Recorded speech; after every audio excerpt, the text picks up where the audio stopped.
Aujourd'hui, à l'heure de la bonne nouvelle, nous allons vous parler d'un homme qui a rencontré le Christ, un homme qui était bien sincère et religieux, mais qui malgré tout cela était perdu. À la chronique La Bible répond, nous allons nous interroger ensemble à savoir si les dévotions mariales et les dévotions aux saints, si cela est bien en conformité avec l'enseignement de la Bible. À la musique, nous allons retrouver avec plaisir les jolies voix de Stéphanie et de Denise. C'est l'heure de la bonne nouvelle.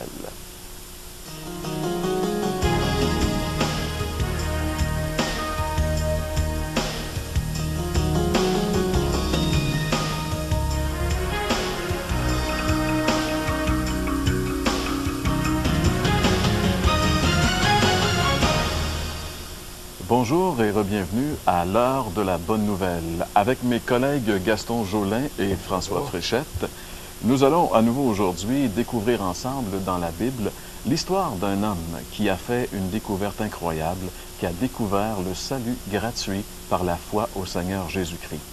La particularité du personnage que nous allons découvrir ensemble aujourd'hui, c'est un homme qui était sincère et religieux. On pourrait parler d'une bonne personne, d'un bon gars. Un homme qui faisait des aumônes, qui priait, mais qui malgré tout cela n'avait aucune certitude au plus profond de lui-même qu'il avait la vie éternelle et qu'il était sauvé. C'est assez intéressant parce que habituellement, on dit souvent, l'important c'est d'être sincère. Mais est-ce que vraiment la sincérité peut nous sauver? C'est une bonne question à laquelle notre texte va répondre aujourd'hui. Vous savez, pour savoir véritablement, pour pouvoir véritablement saisir si ce que nous croyons est en conformité avec la volonté de Dieu, il faut revenir à la parole de Dieu. Dieu, dans la Bible, nous révèle ce qu'est la vérité. Et à partir de ce qu'il nous dit, on peut savoir si oui ou non nous sommes dans la vérité. Ce personnage croyait fort probablement plaire à Dieu, croyait probablement être dans la vérité, mais il lui manquait quelque chose. Il lui manquait la connaissance du véritable salut en Jésus-Christ. Parce que vous savez, malgré toutes nos bonnes intentions, malgré notre sincérité, malgré nos bonnes œuvres, on peut aussi être sincèrement dans l'erreur. Et c'était justement le cas de notre ami. Il était sincère, mais ignorant de la vérité. Peut-être que vous êtes un peu comme ça, mais aujourd'hui, si vous demeurez à l'écoute, vous allez voir que après l'émission, vous allez être sincère, mais vous allez aussi connaître la vérité et que vous aurez une décision à prendre face à tout cela. Demeurez avec nous dans un petit instant. Notre ami François Fréchette sera notre guide aujourd'hui dans cette histoire biblique. Après ces quelques messages.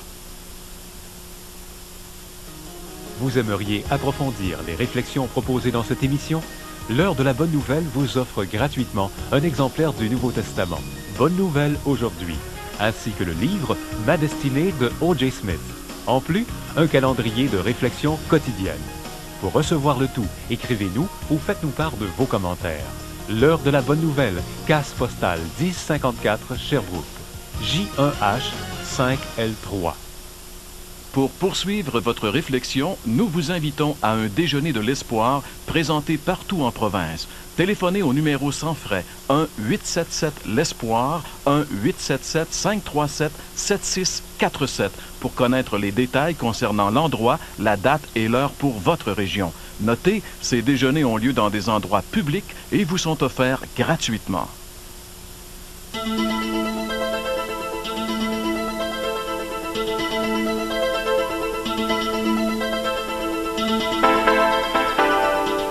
En général, nous avons tous été malheureusement influencés par un christianisme qui a été contaminé par la superstition et toutes sortes de croyances populaires qui n'ont absolument rien à voir avec la Bible. Ainsi, on a mélangé toutes sortes de cultes idolâtres et païens avec la foi en Jésus-Christ. Par exemple, on a fait croire aux gens qu'ils pouvaient prier leurs défunts ou encore de supposés saints et même Marie, la mère de Jésus. Tout cela étant appuyé la plupart du temps sur une logique enfantine. Pourtant, la Bible est très claire à ce sujet. Toute la révélation de l'Ancien Testament est la révélation du Dieu unique, le monothéisme. Et le Nouveau Testament, quant à lui, ne fait allusion qu'à la dévotion au Seigneur Jésus-Christ, le Fils de Dieu. On peut facilement le constater par l'exemple des premiers chrétiens dont on peut lire l'histoire, entre autres, dans les Actes des Apôtres, ainsi que par les écrits des apôtres, comme en fait foi ce verset que l'on retrouve dans la première lettre que l'apôtre Paul écrit à Timothée, chapitre 2 et le verset 5. Nous lisons ceci, 1 Timothée chapitre 2, verset 5, « Il y a un seul Dieu et un seul médiateur entre Dieu et les hommes. Un seul Dieu veut dire le monothéisme, le Dieu unique. Mais Paul dit aussi qu'il n'y a qu'un seul médiateur, c'est-à-dire un intermédiaire entre nous les hommes et Dieu qui est au ciel. Un seul médiateur, et c'est Jésus-Christ. C'est pourtant très simple. Un seul Dieu, un seul médiateur. Non, la Bible n'enseigne absolument pas la dévotion à Marie et aux saints. Un homme sincère mais perdu. Pour soutenir cette histoire, j'aimerais qu'on fasse une lecture biblique dans le livre des Actes des Apôtres, au chapitre 10 et les 2 premiers versets. Il y avait à Césarée un homme nommé Corneille, centenier dans la cohorte dite italienne. Cet homme était pieux et craignait Dieu avec toute sa maison. Il faisait beaucoup d'aumônes au peuple et priait Dieu continuellement. Cet homme nous raconta comment il avait vu dans sa maison l'ange se présentant à lui et disant « Envoie quelqu'un à Joppé et fais venir Simon, surnommé Pierre, qui te dira des choses par lesquelles tu seras sauvé, toi et toute ta maison. » Un gradé de l'armée romaine, un homme religieux, sincère, mais perdu. Ce texte est clair. Cet homme avait besoin d'entendre un message pour qu'un changement puisse avoir lieu.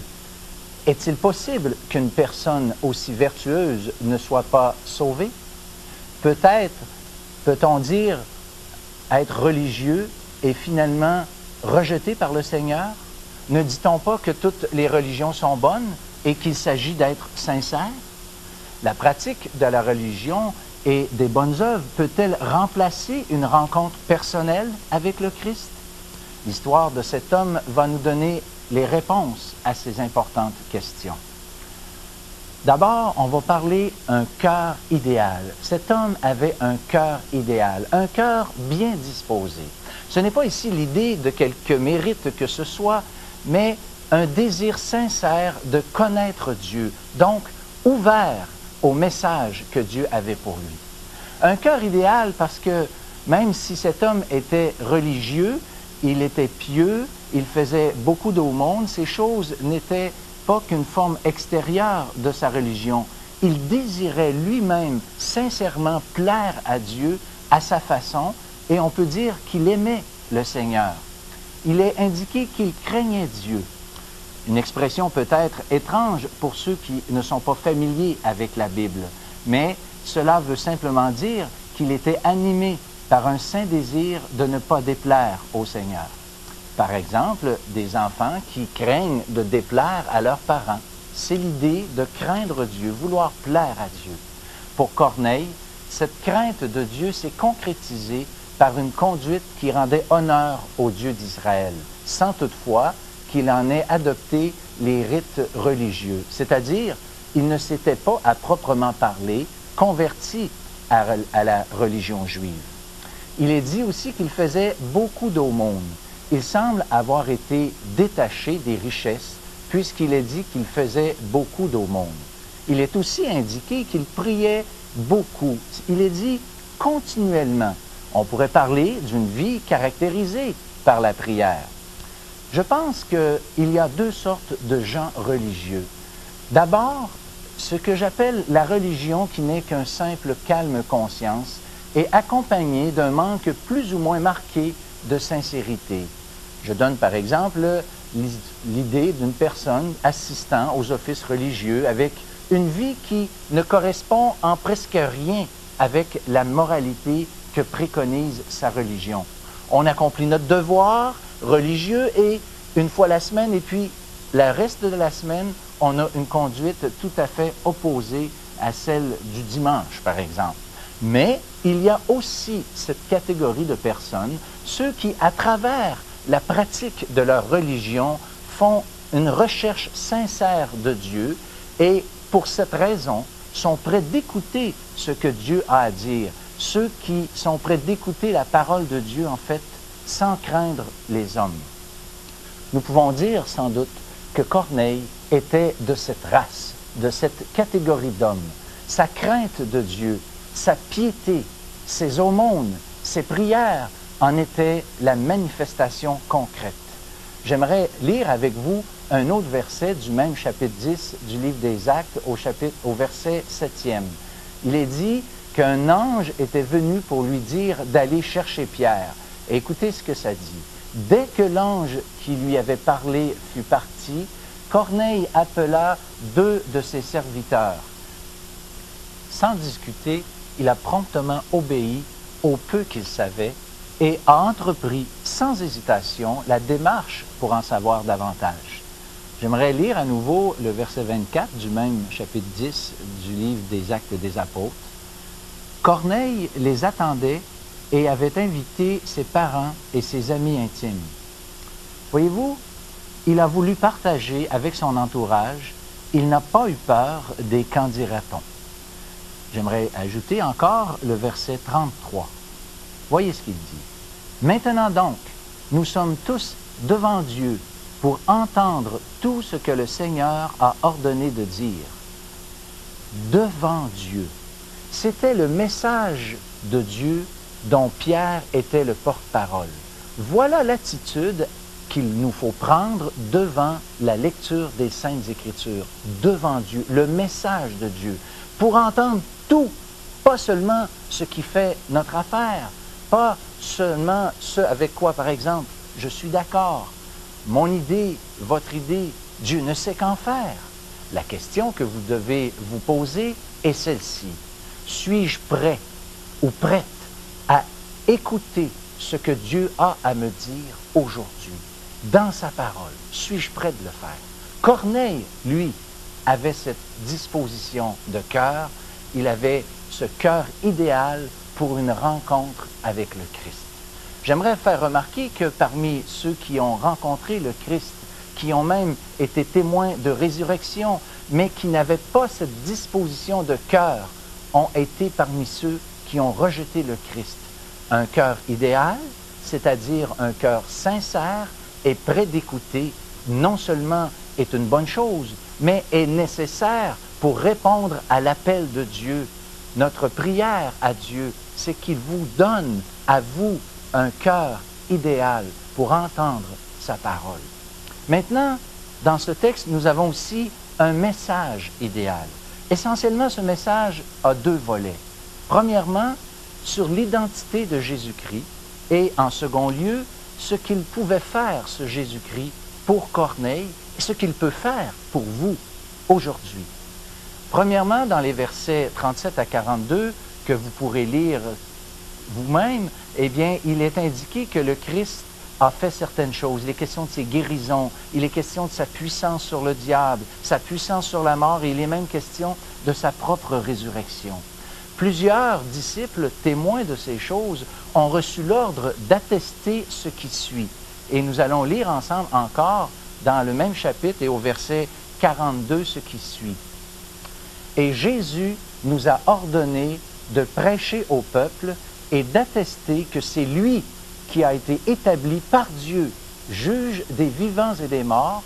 Il n'est donc plus le petit Jésus, il n'est plus sur la croix, mais il se prépare pour être le grand juge des vivants et des morts. Il est donc important de savoir qui est Jésus-Christ, mais surtout ce qu'il peut faire pour Corneille et surtout ce qu'il peut faire pour nous encore aujourd'hui.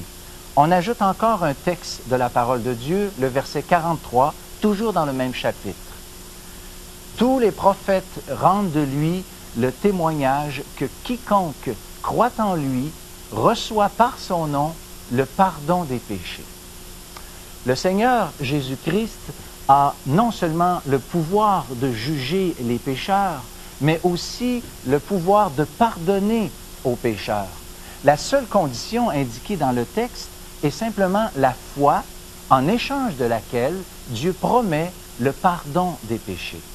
Jésus-Christ, étant Dieu fait homme, a simplement pris la place du pécheur sur la croix. Il a subi de Dieu le châtiment qui nous procure la paix. Regardez Ésaïe au chapitre 53, verset 5, il nous est dit « Le châtiment qui nous donne la paix est tombé sur lui. Ce n'est que sur cette base que nos péchés peuvent être pardonnés. Tout ce qu'il nous demande, c'est de mettre notre confiance dans ce que le Christ a accompli pour nous. Si tout est accompli par le Christ, c'est que nous ne pouvons rien y ajouter, ni nos bonnes œuvres, ni notre crainte de Dieu, ce désir de lui plaire, encore moins notre piété, nos prières ne peuvent nous sauver. Christ seul en a le pouvoir. Rappelez-vous ce message à propos de l'ange que Pierre a dit. Il te dira des choses par lesquelles tu seras sauvé.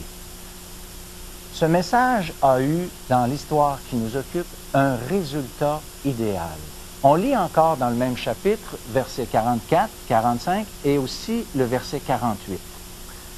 Comme Pierre prononçait encore ces mots, le Saint-Esprit descendit sur tous ceux qui écoutaient la parole. Tous furent étonnés de ce que le don du Saint-Esprit était aussi répandu sur les païens, c'est-à-dire les non-juifs. Et il ordonna qu'ils soient baptisés au nom du Seigneur. Il semble, selon le verset 44, que ceux qui écoutaient ont cru, que tous ceux qui écoutaient ont cru au message de l'Évangile et qu'en réponse à leur foi, ils ont tous reçu le Saint-Esprit. N'est-ce pas là un résultat idéal? La Bible affirme que tous ceux qui croient reçoivent automatiquement le Saint-Esprit et en sont scellés. Et que celui qui n'a pas l'Esprit de Christ, selon toujours la Bible, n'appartient pas au Christ. Donc, des chrétiens qui n'ont pas l'Esprit de Dieu ne sont pas, selon les Écritures, de véritables chrétiens. Pour Corneille et son entourage, le salut était entré dans sa maison. Aucune de ses bonnes œuvres, prières, aumônes, etc., ne lui ont obtenu le pardon des péchés, mais seule la foi dans l'œuvre de la croix. Vous qui écoutez en ce moment, avez-vous l'assurance et la certitude que Dieu a pardonné vos péchés? Êtes-vous comme Corneille, qui avait peut-être lui aussi sa religion, ses bonnes œuvres, qui priait plus souvent qu'à son tour, mais qui n'était pas sauvé pour autant, dont les péchés n'étaient pas pardonnés? Si cela est vrai pour Corneille, cela est vrai aussi pour vous.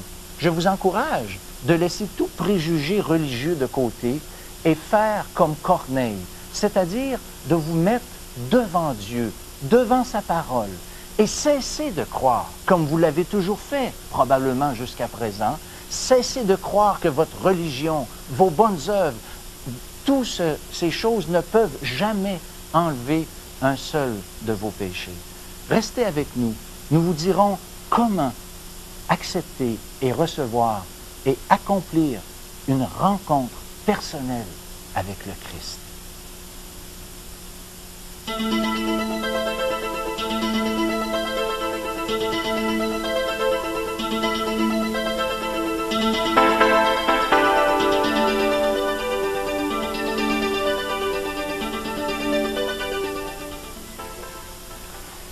Sincère, mais perdu.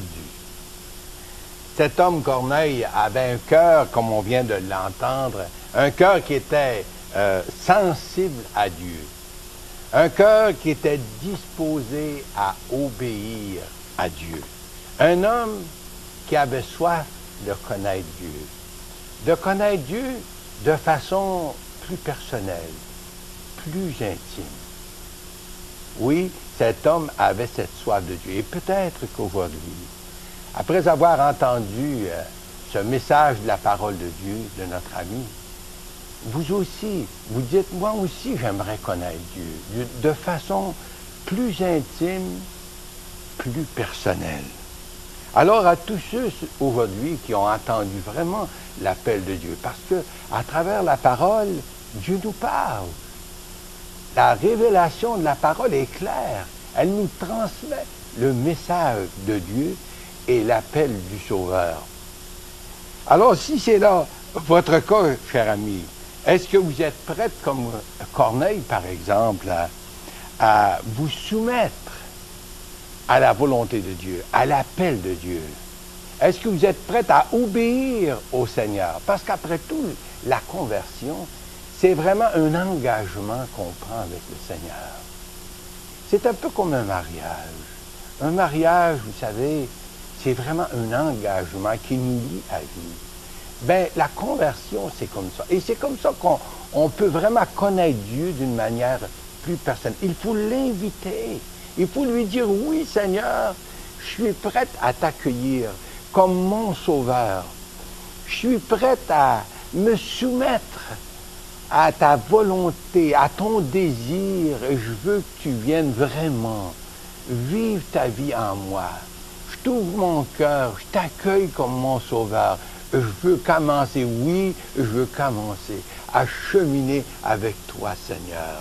Alors, cher ami, invitez Jésus comme votre... Laissez-vous attirer par Jésus aujourd'hui et justement commencer ce nouveau départ dans votre vie, mais avec Jésus. Qu'il en soit ainsi pour la gloire de Dieu.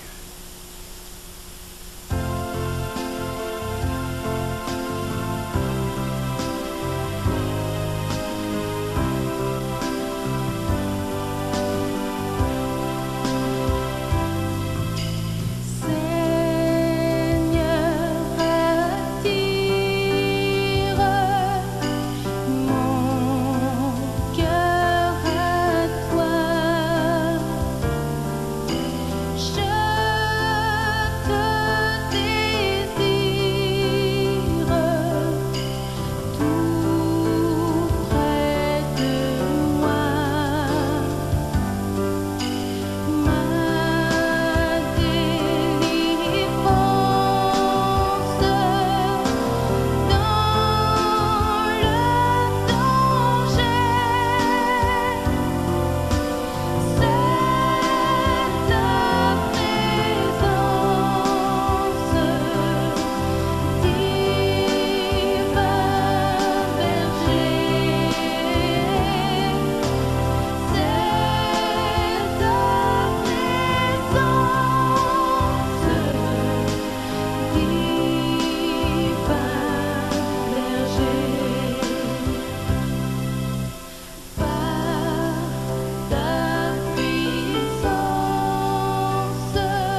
beaucoup. C'était Stéphanie et Denise qui nous interprétaient ce cantique, ce chant qui nous rappelle que c'est important de savoir que nous sommes vraiment engagés envers le Seigneur Jésus-Christ. Sois-en le maître incontesté. Est-ce que le Christ est le maître incontesté de votre vie?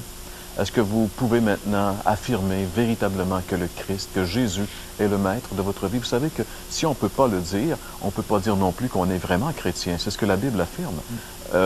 Croire que nous sommes chrétiens, comme on l'a vu aujourd'hui, être sincère dans notre pensée, ne veut pas vraiment nécessairement dire que nous sommes dans la vérité. C'est la Bible qui détermine si oui ou non nous sommes dans la vérité. Eh bien, que le Seigneur vous fasse la grâce de vraiment se donner à lui entièrement, totalement, sans retour, pour expérimenter son merveilleux salut. Vous aimeriez peut-être entendre des témoignages concernant des personnes. Bien, vous savez que vous pouvez toujours vous joindre à un des nombreux déjeuners de l'espoir qui sont présentés à travers le Québec. Dans un petit instant, vous avez l'occasion d'avoir un numéro de téléphone. Si vous avez un ordinateur et que vous êtes branché à Internet, vous pouvez avoir accès 24 heures par jour à ce site merveilleux de l'espoir, ce site aussi qui est un site de l'heure de la bonne nouvelle. Vous n'avez qu'à faire www.espoir.ca, le www.espoir.ca pour entrer sur le site de l'heure de la bonne nouvelle. Pour nous retrouver à la télévision, la semaine prochaine, même heure, même poste. Passez une très bonne semaine et à la semaine prochaine. Pour poursuivre votre réflexion, nous vous invitons à un déjeuner de l'espoir présenté partout en province. Téléphonez au numéro sans frais 1-877-l'Espoir, 1-877-537-7647 pour connaître les détails concernant l'endroit, la date et l'heure pour votre région. Notez, ces déjeuners ont lieu dans des endroits publics et vous sont offerts gratuitement. Vous aimeriez approfondir les réflexions proposées dans cette émission? L'heure de la bonne nouvelle vous offre gratuitement un exemplaire du Nouveau Testament, Bonne Nouvelle aujourd'hui, ainsi que le livre Ma destinée de O.J. Smith. En plus, un calendrier de réflexion quotidienne. Pour recevoir le tout, écrivez-nous ou faites-nous part de vos commentaires. L'heure de la bonne nouvelle, case postale 1054 Sherbrooke, J1H 5L3.